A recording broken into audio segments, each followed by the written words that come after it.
Yung tumal kasi natural na ano, kumbaga normal na sa negosyo yun, eh. Okey. Lahat ng mga negosyante nanggaling din diyan sa tumal. Mm. Kumbaga ang ginawa nila, nagpursige lang sila, pinush lang nila ng pinush hanggang yun. So, tol, ano yung pinaka parang advice mo ngayon diyan sa tumal?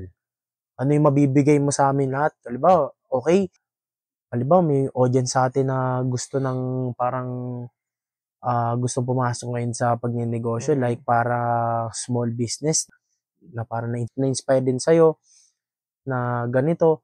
Kumbaga parang magkaroon siya ng idea about sa tumal na, "Ay ganun pala."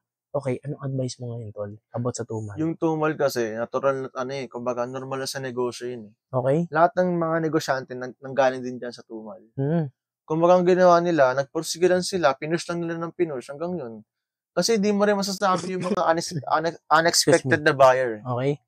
Minsan akala mo wala na, pero maya may darating na ano, may mag-cha-chat sa'yo, Mm. "Magkano 'to?" ganyan. Ta's Oo. yun, basta made-deal mo siya ng agad-agad. Mhm.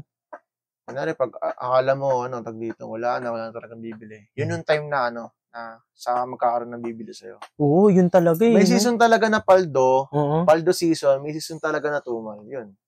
Dalawa lang yan, eh. Dalawa yun. Okey. Kumbaga kailangan mo lang talagang ano, tuloy-tuloy lang, walang hihinto.